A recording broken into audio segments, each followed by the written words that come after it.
Welcome everybody to episode 2 of my mod showcase videos, I suppose is the name of the series. And the theme of today's episode is going to be over the boat.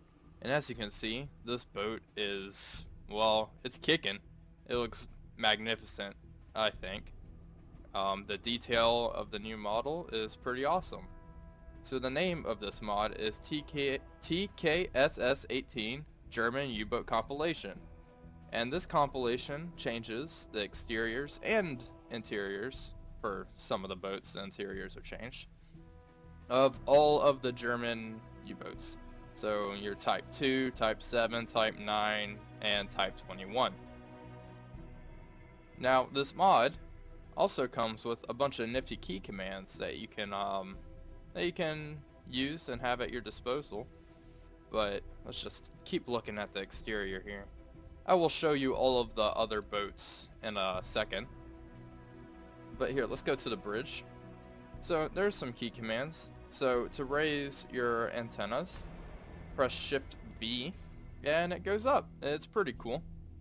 And also Shift N puts your Uzo, your attack binoculars, on the bridge, because you wouldn't dive with these on. That would ruin the optics. And we can actually click on it and turn it. Let's turn it to 200 degrees and go back.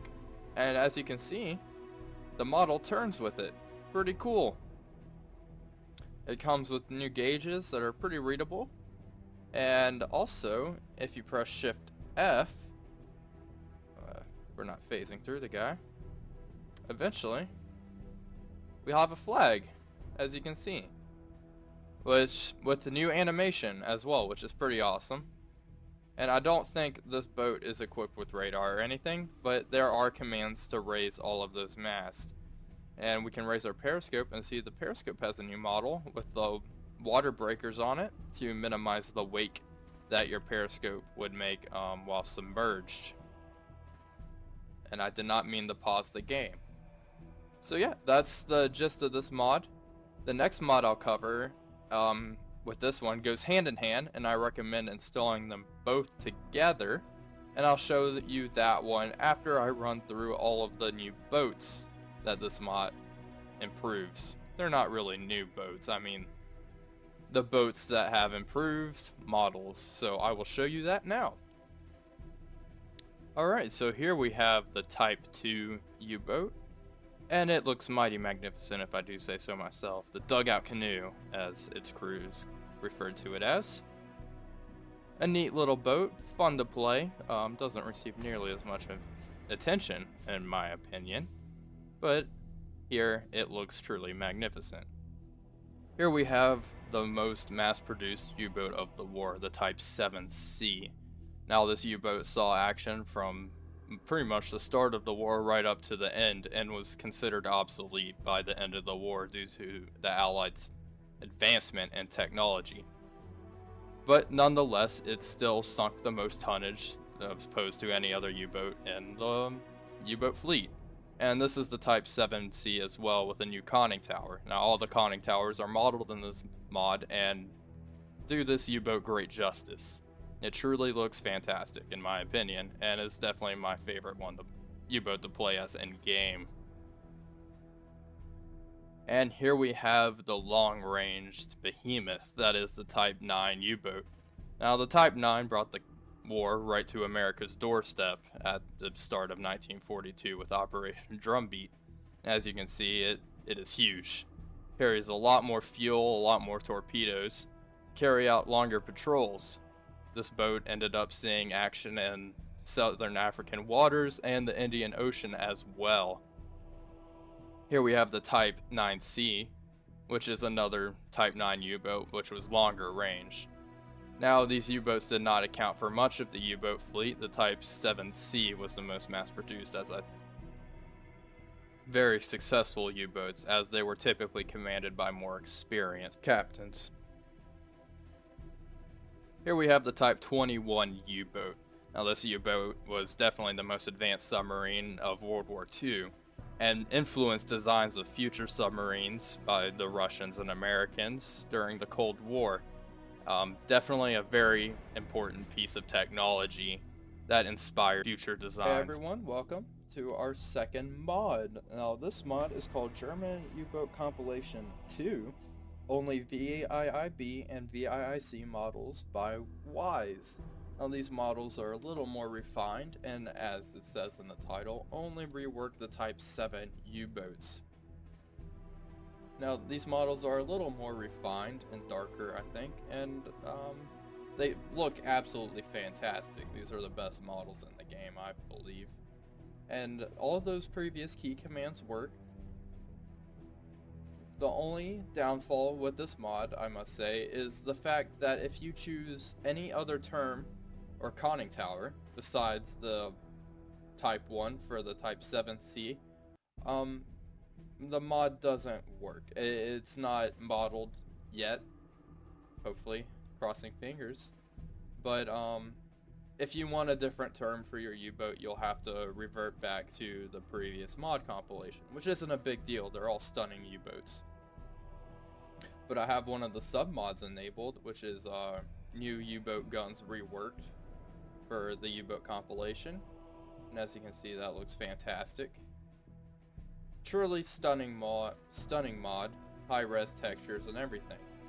And if we go to the conning tower, those same key commands work like before, and it's just fantastic. I love it to death. Beautiful. And he's talking, apparently. Another feature of both of these mods, and also the hatch is open, which looks freaking cool. But another feature of these two mods is the interior. I can press Shift H to open our hatches. And this takes after Flat Monkey's new interiors, which, if you just want that, I will leave a, what's it called? A link down below for that. As you can see, the interior is already vastly different than the stock Silent Hunter 3 game. You have all of these assorted meats hanging, bananas, food stuff in crates below, crammed in every corner, just like in real life. And as your diesel fuel deplenishes, so does the food. It's a neat way of measuring how long you've been out at sea, and it is just beautifully modeled. Actually, I thought there was a plant in here. It might actually be in the sonar room. Indeed it is. You have a nice little plant. Be grateful for anything that grows in here, right? That is a Das Boot quote. Watch that movie way too much. Anywho, you have a crew sleeping about, and we have Verna, which is from the movie. It's a nice little, I don't know if that's an Easter egg. But yeah, you have a whole bunch of people sleeping. You have the head in here. Well, that's normally the head, which is the toilet. And you have your torpedo room. People sleeping, assorted stuffs. There's some razors, potatoes. There's a cloth, looks good. And you have this youngster checking that valve, making sure it's not leaky. You can just like get a sense of how claustrophobic these subs were. I mean, they were tiny in reality, with all these people sharing really one toilet. One of them was filled with food, and then the other was the only one they really used. The command room is all newly modeled. This is where the attack periscope was housed internally. And more food, oranges to prevent scurvy. And then you have the petty officer's quarters, or the rear quarters. You have pennants, cards, signs of life, right? And here you have the cook preparing some nice dishes of potatoes. And here we have the second head, or toilet. As you can see, that one's actually modeled. There's some toilet paper. That's nice. Historically, one of the toilets was actually filled with food until, you know, they ate it all. Very hygienic. Very hygienic. And if you imagine, the cook is right next to the diesel. So you can take a picture or try to imagine what your food tastes like. And here we have the diesel engines. Now these are really cool, and I'll show you in a second when we get them up and running. But let's go ahead and keep going back to the E-Machine which is the electrical. Here is the electric motors of the submarine and the stern torpedo tube. So let's go ahead and start moving. Let's go ahead standard. And as you can already see, it's kind of finicky when you first start, but they're already moving. The engines are fully animated, which is freaking awesome. And you can't really hear them, but you can turn up that volume. There's separate mods that allow these to be louder. Just with the game limitations, however loud they are in here is how loud they'll be in the command room, on the nav map, and everywhere. So I prefer them to be quieter, just so my ears don't start bleeding like his probably would be in real life. Nah, I could not be one of these grease monkeys. It sounds awful. And there's a fire extinguisher, and yeah, overall just fantastically modeled. Shift H opens all of the hatches, and I can show you something else real quick. Shift O raises your observation periscope, as you can see,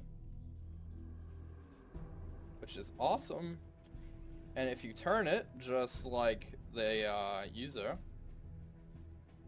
it turns as well, which is pretty neat. So all in all, this is probably one of the coolest mods to boost immersion. I mean, you can walk around the sub and just everything. So cool stuff, really enjoy it. And I guess that will take us to our next mod, which I can go ahead and show you now. This is a UI mod, which makes the game widescreen. This is one UI mod that I'll be covering. I'll be covering another in a future episode. But this is called, and I'm sorry if I just absolutely butcher this, Anerby, AHNENERB YGUI 920 by 1080 final. So this mod adds, well, widescreen compatibility to Silent Hunter 3, which in itself is amazing. Let's get on the bridge. But it adds all these dials, so you have a clock and your compass rose, depth keeping, all of that, and adds multiple new little features. But it mostly keeps in line with the stock game, which is what I like. You have a large compass rose, so you can get a better direction, or sense of direction I should say, and get your movements to an exact, and our observation scope is very high up, warning any targets that happen to come by. Here you have your gramophone controls, so you can play some tunes at ease. And we only have one soundtrack because this is all over stock Silent Hunter 3. Forgot about that. Then we can check our Yuzo, and we have all of our TDC controls. You can press Shift T to unlock, or Control T, my bad, I always get that confused. But this unlocks all of these, so you can mess around with that. This also, those aren't on the observation scope, but more or less it's the same. And you go to your attack scope here, and you have your TDC controls. The map is a little different. It reduces the size of the map, but you have all of this. I don't mind it. You get really used to it, and it's not as stretched.